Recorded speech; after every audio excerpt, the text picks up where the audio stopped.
tarde a todos. Nós gostaríamos de agradecer o retorno pontual do almoço e vamos dar início ao 5º painel do nosso workshop, Oficina sobre Softwares de Controle Parental, o que é, como usar e o seu papel no processo educacional sem desrespeitar a privacidade e autonomia. Para iniciar, eu gostaria de colocar algumas premissas para nós conduzirmos essas discussões, sem prejuízo daquilo que os nossos palestrantes trouxeram como contribuição para esse painel. Então, inicialmente, vamos discutir um pouco sobre essa questão da onipotência, da onipresença e da onisciência da internet, ou seja, ela está em todos os espaços, nós não temos mais como fugir dessa realidade. O desnível entre a habilidade da maioria dos pais em relação à destreza dos filhos quando se trata, do uso da internet, como exercer a guarda e a vigilância dos menores expostos livremente na rede, como criar um vínculo de confiança para proteção e como utilizar as barreiras técnicas, que é o objetivo principal dessa nossa discussão, para o mesmo objetivo, ou seja, para a proteção dos nossos filhos e dos menores de um modo geral. O Roberto vai iniciar, então eu passo a palavra a ele. Alô, alô. Boa tarde, pessoal. Tudo bem? Obrigado, Adriana, pela introdução. Fábio, também obrigado por compartilharmos o painel. Eu acho que eu vou fazer de pé, aproveitando que a gente acabou de voltar do almoço, né? Tentar fazer com que seja mais interessante para vocês, tentar cativar vocês um pouquinho mais, então eu vou ficar de pé.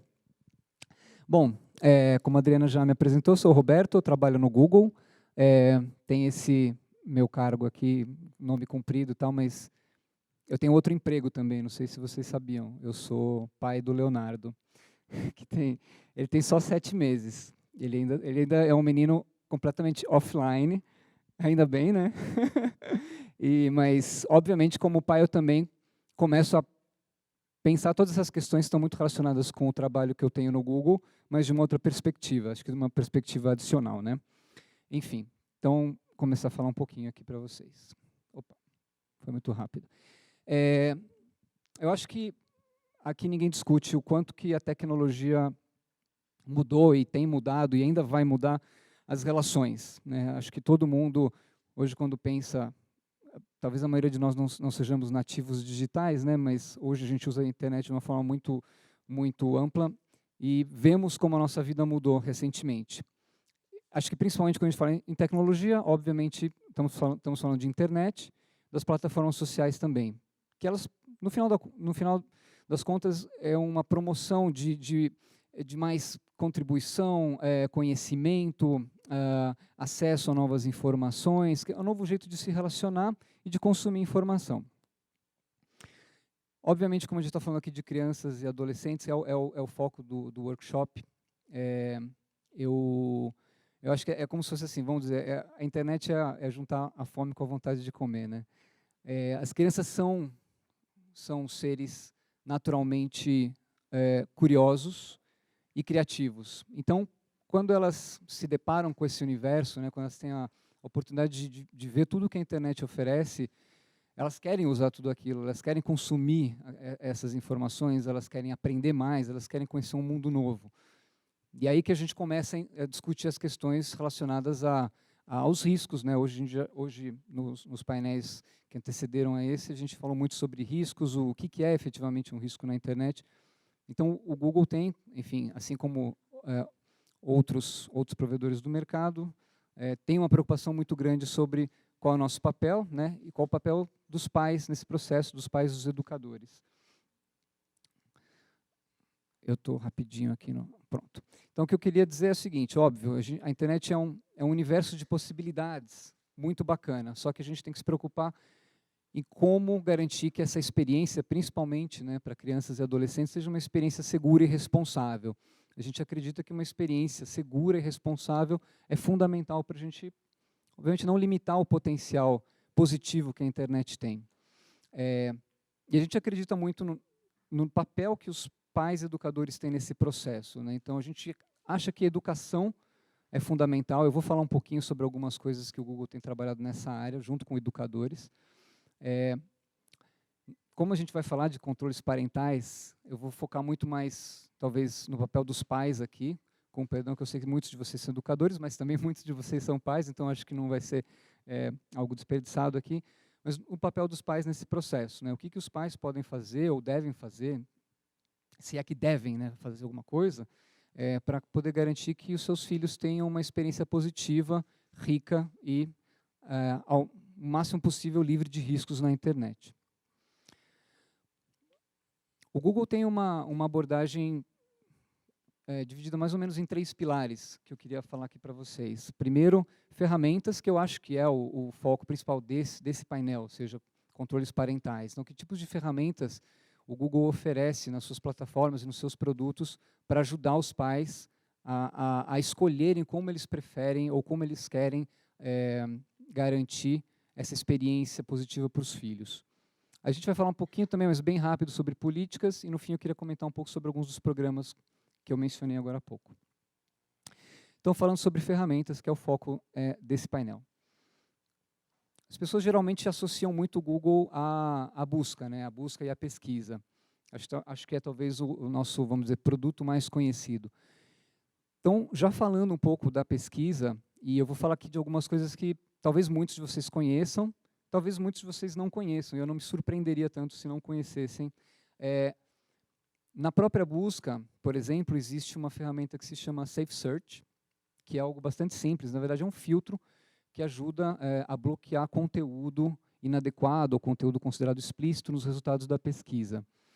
Então, o que eu sempre vou mostrar um pouquinho, sempre vou mostrar um screenshot de como fazer isso. Geralmente são coisas muito facilmente acessíveis. Para vocês poderem, como me pediram, né, falar um pouquinho de como os usuários podem encontrar algumas dessas funções que muitas vezes não são tão fáceis. Então, eu estou colocando aqui, vocês vão sempre ver aqui embaixo, tem um link, nesse caso g.co, que é um short link, /ajuda Safe Search. Então, cada tela vai ter um link que vocês podem depois acessar e encontrar o passo a passo de como estão acessíveis algumas dessas funções. Também não precisam anotar, porque não sei se vocês já coletaram alguns dos livretos que estão ali fora, mas a gente deixou um guia de famílias que justamente vai ter todos esses detalhes que eu vou falar aqui, tá bom? Então, quem já pegou o livrinho não precisa se preocupar. Então, isso na busca. A gente tem algo muito similar a isso, só que no YouTube. Então, no YouTube a gente tem algo que se chama modo restrito, que também é um filtro que você pode usar, né, uma marquinha que você pode fazer para evitar que alguns também desses conteúdos considerados impróprios ou algo que você não deseja que os membros da sua família vejam, também sejam eliminados na visualização no YouTube. Então, também tem lá, ajuda modo restrito, vocês podem procurar, super simples para acessar e usar isso.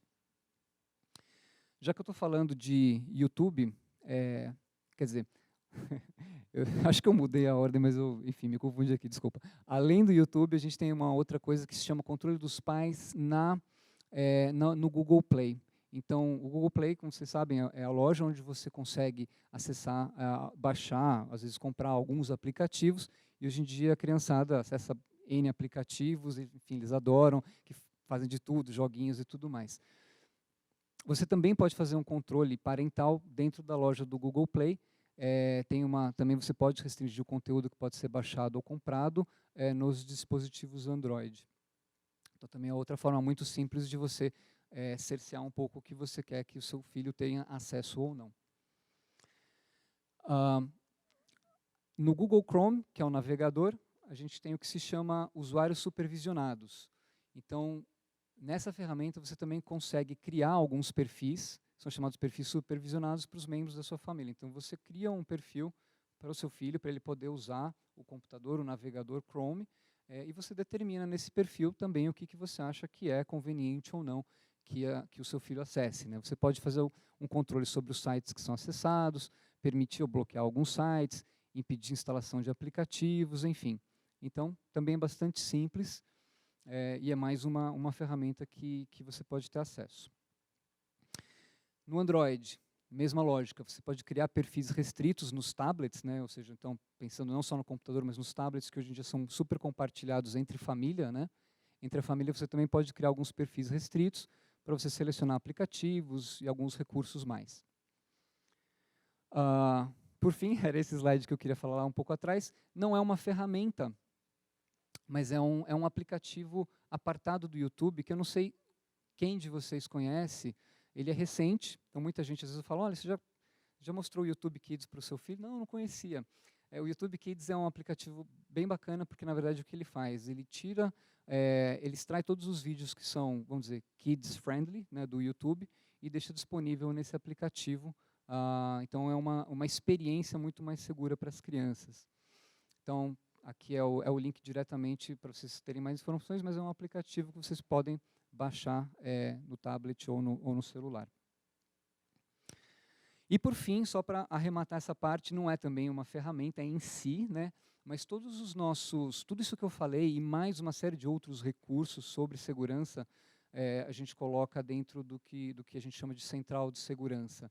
É um site do Google com N recursos sobre como também as famílias podem tratar o tema de segurança de uma forma mais ampla, né?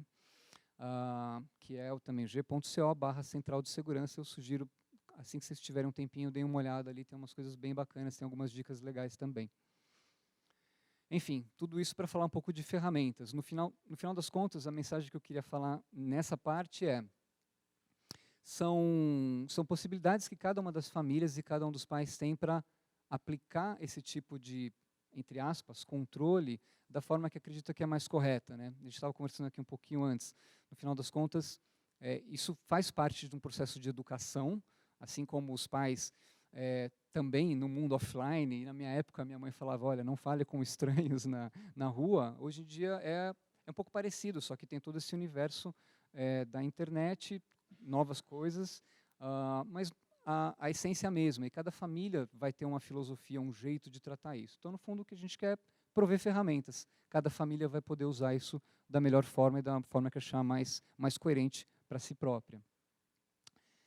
Falando rapidamente sobre políticas. Então, a gente obviamente disponibiliza todas essas ferramentas, mas a gente não deixa todo o ônus, toda a responsabilidade para os pais. Lógico que eles têm uma responsabilidade fundamental, mas o próprio Google prevê em todos os seus produtos que tipos de conteúdo podem estar disponíveis ou não. Então, eu poderia falar aqui sobre todos os nossos produtos, todos aqueles que eu já mencionei, mas vou usar um como exemplo, que é o YouTube.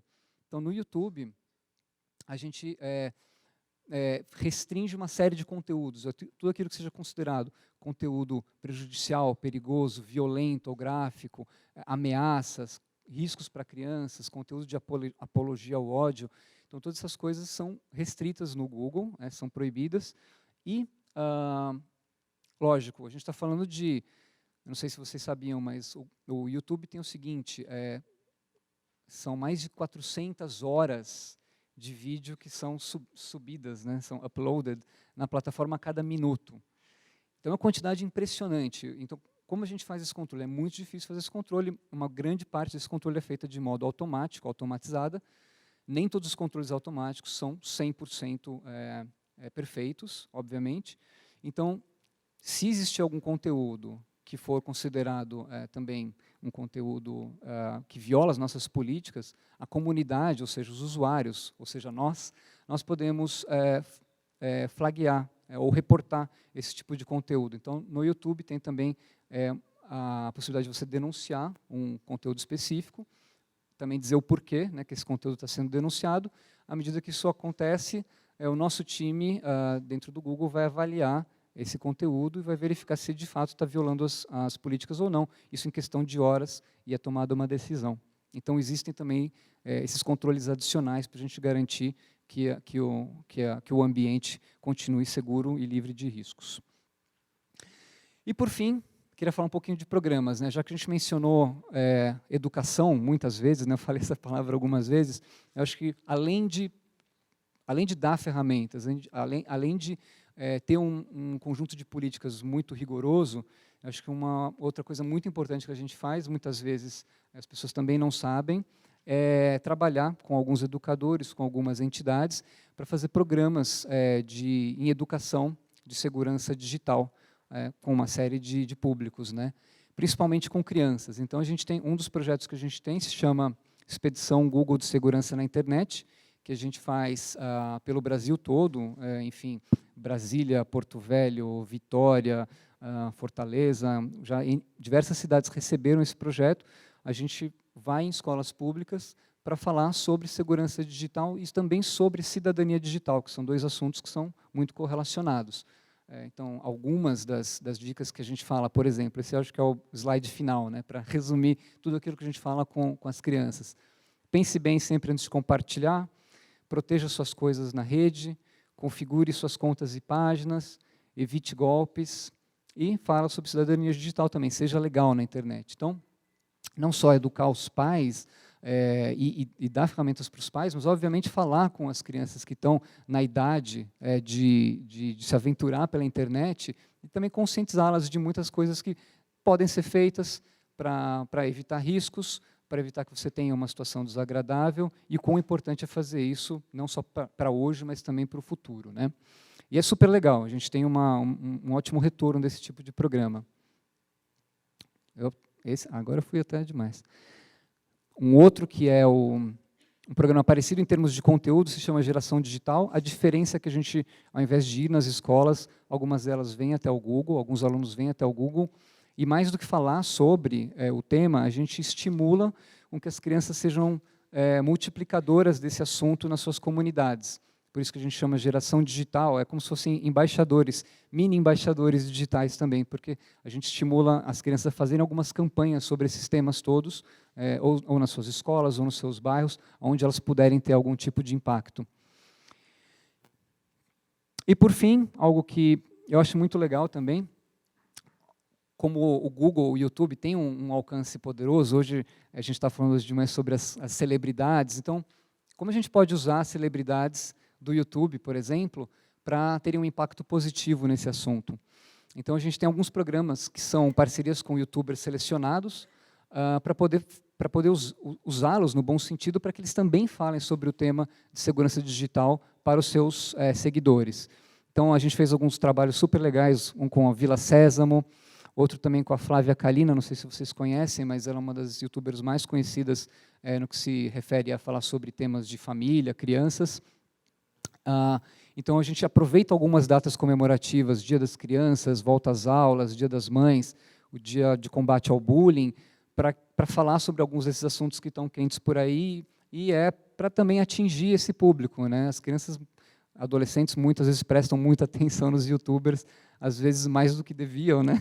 Em alguns casos, mas isso é bom, porque a gente pode usar isso também como em nosso benefício para passar uma mensagem positiva e aumentar o impacto da educação em segurança digital. Bom, acho que eu falei muito, estourei um pouquinho, mas basicamente era isso que eu tinha para falar. Queria agradecer bastante o espaço e estamos à disposição se tiverem dúvidas. Obrigadíssimo.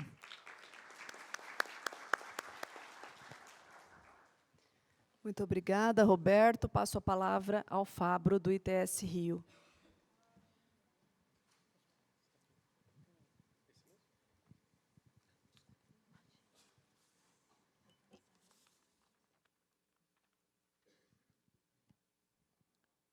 Bom,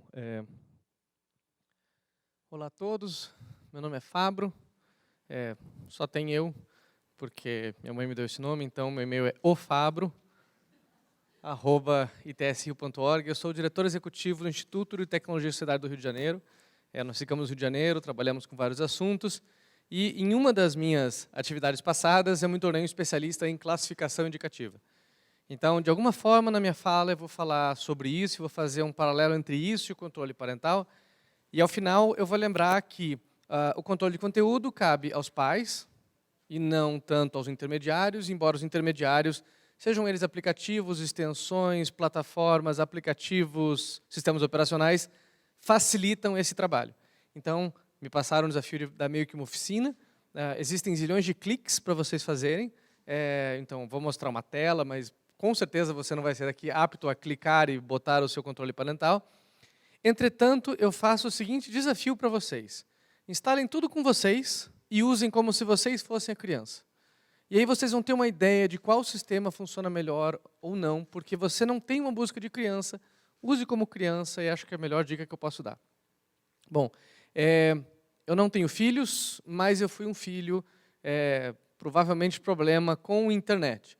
Eu sou imigrante digital, já que a gente não é nativo digital, né? Eu sou imigrante digital, a televisão chegou na minha casa aos 6 anos, porque minha mãe não queria televisão. O computador chegou aos 9 anos e um dia eu já estava utilizando o computador, porque eu aprendi a mexer sozinho. Então imagine que toda regra que minha mãe tenha colocado para eu não utilizar o computador, eu quebrei. Eu gostava de hackear o computador do museu, que eram sempre pessimamente guardados para fazer alguma coisa que não podia, e eu gostava de entrar na internet do vizinho para ver fotos da viagem, porque era legal, eu me sentia empoderado de quebrar as regras. Então, provavelmente, se vocês colocarem sistema parentais, você terá um filho, talvez como eu, onde a regra está lá para ser quebrada e ela será extrapolada de alguma forma.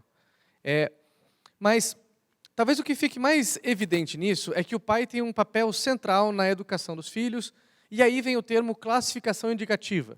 E aí eu lembro de como classificação indicativa entrou na Constituição, que foi durante a Constituinte de 88.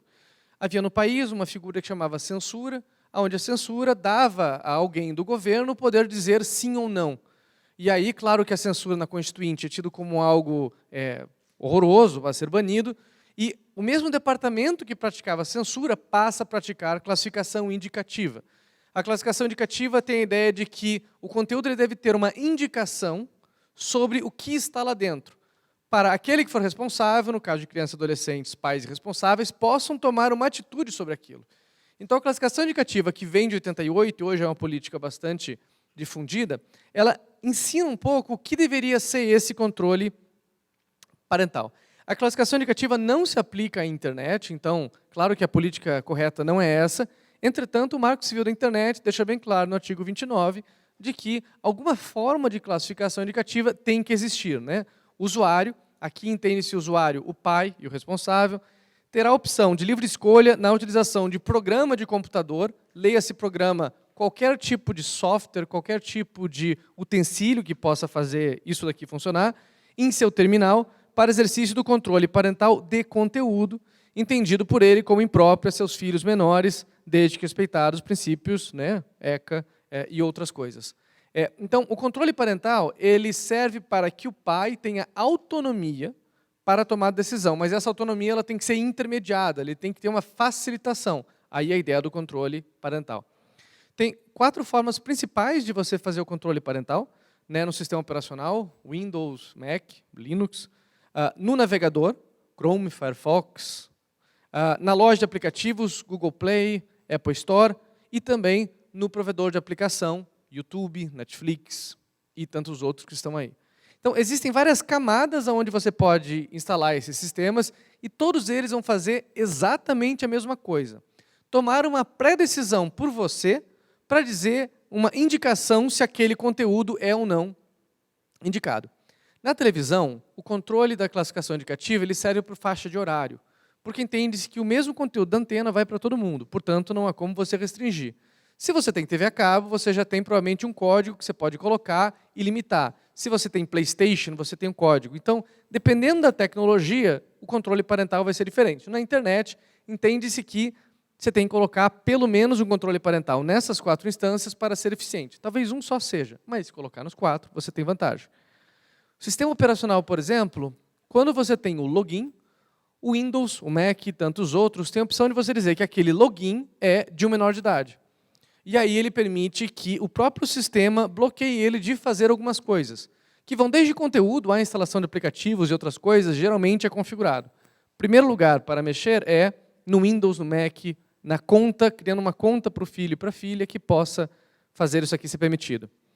O segundo é no navegador. Então tem uma coisa que se chama extensão, que é como se fosse um aplicativo que você instala dentro de outro aplicativo. Existem várias extensões que podem ser instaladas para controle parental. Eu tirei uma print aí de várias. Algumas são pagas, algumas são gratuitas, algumas estão associadas a antivírus, outras não. Há uma infinidade enorme dessas ferramentas. Eu testei várias delas. Escolha uma marca grande e provavelmente ela vai fazer o serviço. Inclusive tem open source, se você quiser usar. Não é muito difícil de você definir o que é próprio para criança ou não. exceto que a criança sempre vai encontrar uma forma de encontrar outros conteúdos. Na loja de aplicativos, o caso clássico é a criança que usa, né, o botão para comprar várias coisas no Candy Crush e coisa assim, mas existem também controles para aplicativos que você pode fazer download ou não, e no provedor de aplicações, até por coincidência, eu peguei o YouTube Kids, mas você tem ali embaixo também o Netflix Kids, que ele faz como se fosse um jardim murado para que você só acesse um determinado perfil de aplicações.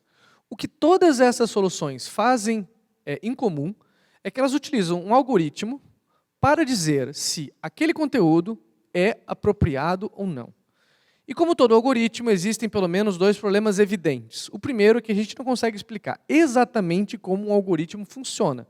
Portanto, há uma grande margem para que algum conteúdo passe, não que o algoritmo queira, ou que não passe, não que o algoritmo não queira. O algoritmo ele vai tomar decisões lógicas com base em como ele foi projetado. Semana passada, os anúncios do Facebook deram a categoria de você anunciar para pessoas que odeiam judeus ou que adoram nazistas. Eu tenho certeza que o Facebook não teve a intenção de criar essa categoria como público-alvo. Mas uma vez que o algoritmo ele cria categorias, o algoritmo vai criar essas coisas. Então, é possível que um desses controles parentais crie coisas bizarras como conteúdos nazistas. A chance disso acontecer é muito pequena, mas ela existe porque os algoritmos não necessariamente temos controle sobre eles. E aí eu volto na função principal, que é para fins indicativos, onde a função desses controles é empoderar o pai para tomar decisão. Provavelmente você não pode deixar criança ou adolescente sozinho com o controle parental e simplesmente confiar que aquilo vai dar certo. É essencial que você faça uma certa tutoria sobre o conteúdo. De outra forma, você não está usando uma ferramenta que é fim. Ela é um meio de você facilitar o seu trabalho na internet, mas ela não pode ser fim. Até porque cada cabeça de família vai tomar decisões diferentes. Religião, por exemplo, é um espectro muito grande do que pode e o que não pode. Personagem infantil gay, pode? Para algumas famílias, sim. Para outras famílias, não. Ou seja, não há como você pensar num controle parental que vai ter esse tipo de filtro ali. Eu duvido que Dora ou Peppa Pig discutam esses temas, uma vez que esses temas são geralmente para idades mais avançadas. Mas se você pegar os desenhos que eram da minha idade, da idade de vocês, para 6 anos, vocês vão ver que a nossa barra do que é permitido ou não se aplica muito mais diferente, certo? É extremamente grave, por exemplo, o que você faz com animais no Mickey Mouse ou num Pato Donald. Pegue o Papaléguas e você vai ver realmente o maltrato a animais, coisa que na época era tido como apropriado para crianças e hoje não é. Ou seja, existe ainda uma evolução moral sua, do seu entendimento, da sua família, que requer que você faça uma tutoria desses programas adequada. Significa, quem classifica a classificação, né? Quem controla o controlador. E a Constituição é muito clara, o Estatuto da Criança e do Adolescente também, o Marco Civil também, que quem controla o controlador é o pai, é o responsável. Então, entende-se que a criança precisa de uma tutela e essa tutela cabe a você. E aí vamos a um tema muito delicado, que é a responsabilidade de intermediários. Se o Google fizer um programa para crianças que favoreça a morte de judeus, o Google é responsável? Esse debate não é tão distante da realidade, certo? Nos youtubers mais famosos, foi denunciado por ser antissemita. O New York Times pegou vários pedaços do que ele falava, colocou junto e viu, olha, existe um padrão aqui de ódio aos judeus. Não foi muito feliz nem para ele, mas será que um algoritmo tem essa capacidade de pegar frames e identificar se aquele conteúdo é ou não? No caso, esse conteúdo era para adolescentes, não para crianças, não passaria no filtro. Mas, novamente, o controle tem que ser feito pelos pais. E aí, só você sendo pai para exercer esse controle. Finalizando, eu acho que existe um certo segredo em como controlar os pais ou como controlar o controle dos pais, que tem a ver com diálogo, mas tem a ver com o mecanismo de crowdsourcing, tem a ver com uma colaboração que é feita entre pais, entre os interessados, para que aquilo aconteça. É impossível, com a capilaridade de conteúdos hoje, você imaginar que o pai pode realmente identificar os conteúdos, porque isso não vai acontecer. 1000 perdões.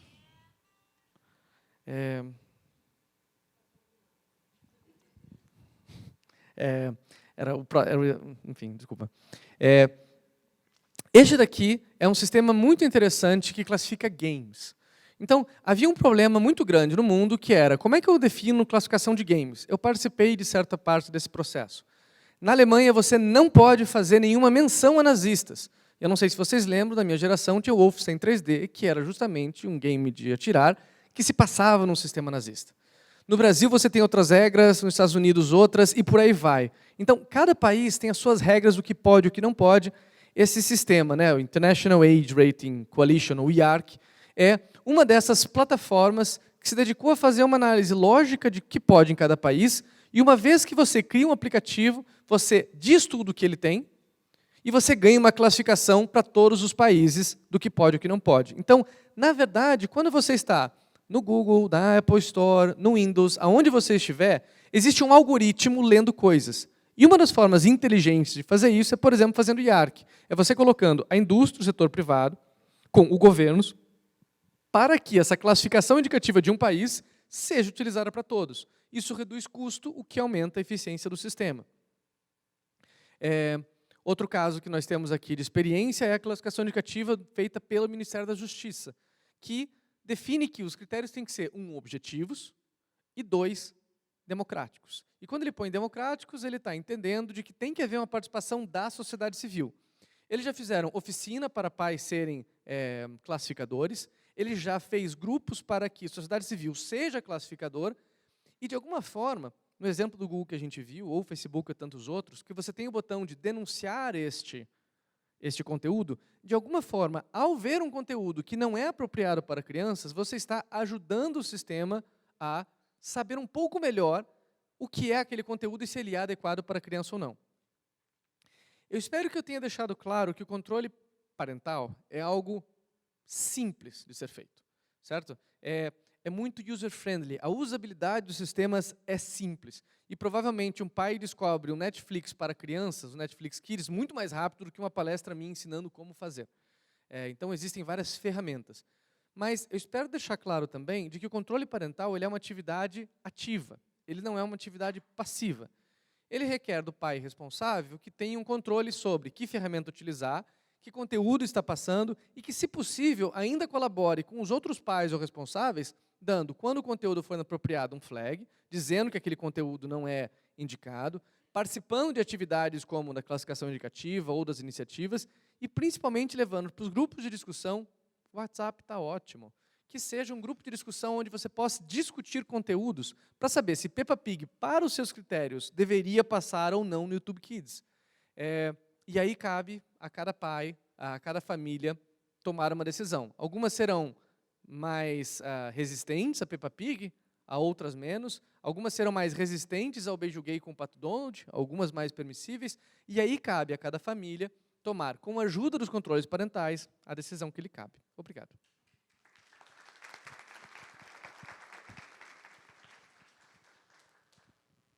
Muito obrigada, Fabro, pelas suas esclarecedoras considerações. Temos tempo para perguntas? Então, vamos lá.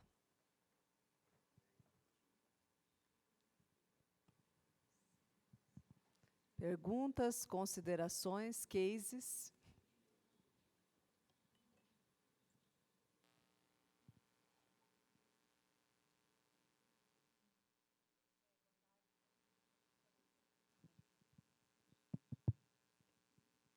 Boa tarde, meu nome é Milene, eu faço um blog para mães e eu falo bastante sobre esse assunto com elas. E recentemente eu tive uma conversa com o diretor de comunicação do Google e a gente fez um trabalho juntos, uma entrevista, e eu explicando como é que funciona o YouTube Kids para outras mães. Assim, muita gente não sabia, muita gente. Então eu queria saber do Google se tem algum projeto de sensibilização dos pais nesse sentido.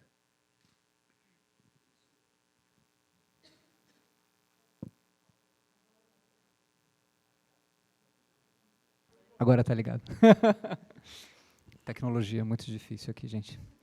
Obrigado, Milena, pela pergunta. Na verdade, assim, você está perguntando, só para eu entender bem, você está perguntando sobre o fato de o YouTube Kids ainda não ser uma plataforma muito difundida? Exatamente. Tá.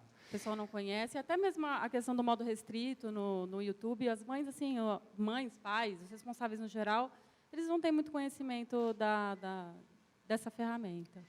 Não, é verdade, assim, quer dizer, quando eu converso com amigos, também sei que muita gente ainda não tem acesso, acho que é natural de um produto que é relativamente novo. O YouTube Kids, no Brasil, acho que não sei se ele está há mais de um ano, creio que nem isso ainda.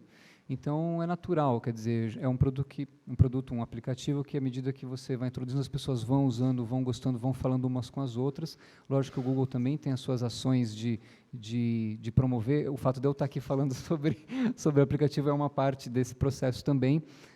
Como tudo na web, é difícil você alcançar uma escala tão grande e tão rapidamente, né?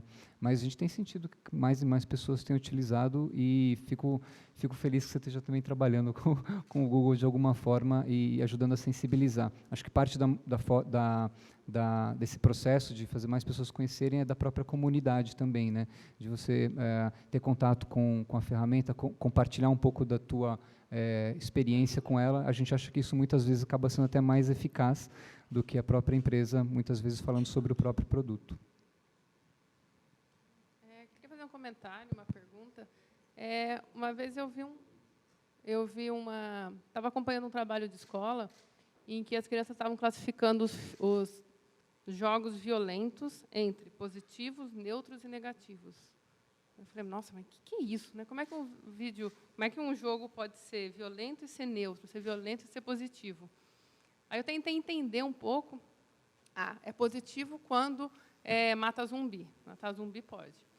Então, Minecraft pode ser considerado como um jogo violento positivo. Pokémon seria um jogo violento neutro, porque ele não ensina nada, né? Tem uma certa violência ali, porque tem luta entre os participantes, mas ali não traz nada de ensinamento. E os negativos, aí sim, aqueles realmente sangrentos. E mudou minha mente, que eu vi aquele trabalho, criança fazendo aquele tipo de classificação, e que, como a escola, ela está utilizando os jogos violentos, que é um apelo que as crianças jogam, que elas gostam, mas de uma forma a fazer elas pensarem realmente naquilo, né? Eu achei uma forma de classificação, uma classificação diferente. E uma pergunta que eu queria fazer em relação àqueles vídeos que aparecem como sugeridos. Então, a gente já viu casos utilizando a Peppa como exemplo, em que a criança até está assistindo um vídeo da Peppa, mas aí entra naqueles vídeos que são sugeridos, e aí entram vídeos que, apesar da classificação estar correta, o conteúdo ali não é adequado, porque faz como se fosse a Peppa, mas, na verdade, não é. Eu não sei se vocês têm números, algumas coisas que vocês podem falar disso. Essa forma que está sendo usada de mostrar um conteúdo inadequado para a criança, mas que está de acordo com a classificação e que aparece por causa da sugestão, por causa do algoritmo que é usado ali. Posso começar, se quiser complementar? Bom, primeiro interessante sobre a questão da classificação de jogos, eu nunca tinha pensado nisso, eu joguei vários joguinhos violentos quando eu era menor, nunca ninguém me perguntou o que eu achava, mas, enfim, o mundo muda. E sobre os vídeos, sim, o YouTube funciona um pouco dessa forma, né, com vídeos recomendados e tudo mais. Especificamente, por exemplo, o que eu posso comentar com relação ao YouTube Kids, que é a plataforma indicada, né, para as crianças. A sugestão ela é muito mais restrita, né, quer dizer, os próprios conteúdos que estão ali disponíveis são muito mais restritos, o que vai fazer com que a sugestão também reflita um pouco isso, ou seja, você dificilmente vai começar vendo Peppa Pig e terminar vendo alguma coisa que seja discutível, né, porque o próprio conteúdo já tem essa barreira. No YouTube tradicional, lógico que é um conteúdo um pouco mais amplo, né, então a gente tem que considerar isso. O modo restrito do YouTube também é uma forma de você poder fazer com que o que está disponível lá, tanto no vídeo que você procura, como nos sugeridos, também sofra algum tipo de restrição nesse sentido, né? Mas é um pouco por aí. Não sei, Fábio, se você quer complementar de forma mais geral. Primeiro que eu acho a ideia de levar para a escola a discussão do jogo violento muito importante. Eu li vários estudos sobre se jogos violentos fazem pessoas violentas ou não. 50% depende do método, não há muito o que saber. Eu sei que, inclusive, hoje eu joguei um jogo que foi proibido na minha época, porque o objetivo dele era atropelar pedestres. Esse era o motivo quanto mais sangrento, melhor. Então, você entrava num carro e atropelava gente. Depois teve também o Counter-Strike, que o objetivo era dar headshot, que era de você atirar pessoas na cabeça. Em nenhum momento isso gera violência, né? Mas, sem dúvida, aquele jogo está interagindo com a forma como você define violência. Então, quando você começa a falar sobre aquela violência, que é na ficção, porque é um jogo, você começa a entender o porquê daquela violência. Matar zumbi pode, Pokémon não pode, né? Então, acho que a violência, sexo, drogas e para criança, geralmente ela tem que ser conversada, e aí depende muito de qual ambiente ela está, de ter uma educação construtiva dentro daquele cenário. Sobre a Peppa, mas assim, eu não estava pronto para jogar o jogo atropelando gente quando eu joguei, certo? Eu tive pesadelos. O Walking Dead, até hoje, eu tenho pesadelos. Sobre a Peppa, talvez a solução mais fácil de você botar um controle parental seja você entrar num jardim murado. Cartoon.com, por exemplo. É um conteúdo onde o Cartoon, de certa forma, ele garante aquele conteúdo. Se você confia no Cartoon, logo o conteúdo é do Cartoon, não é outro. A segunda forma uma vez que você vê uma Peppa Pig que é dessas genéricas e que provavelmente alguém que imitou o traço e fez outra coisa, o ideal é você dar um flag, porque daí você ajuda o algoritmo a entender que aquele caso tem alguma coisa, e talvez você comece a melhorar o sistema ao relatar aquilo lá.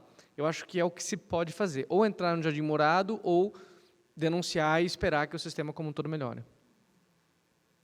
Bom, infelizmente nós não temos mais tempo para perguntas, embora o assunto seja muito interessante. Então, eu gostaria de encerrar com a seguinte reflexão.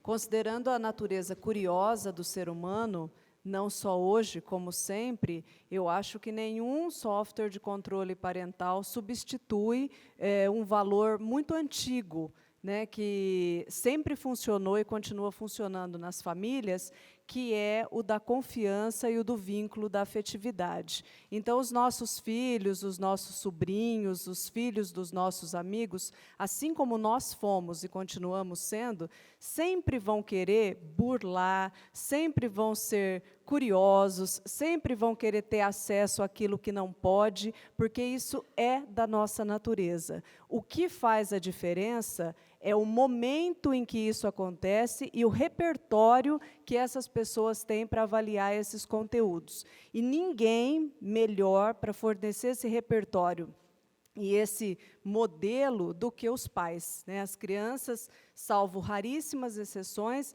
elas refletem exatamente os princípios, os valores e os modelos aos quais elas estão expostas, principalmente dentro das suas casas. Então, nós temos filhos, muitas das vezes, tal e qual a nossa imagem e semelhança. Então, os softwares, de fato, nos ajudam, e muito, mas nós não podemos perder de vista que é uma ferramenta acessória e não a principal. Nada substitui a companhia, a vivência e o afeto entre pais e filhos nas casas de todo mundo. Muito obrigada.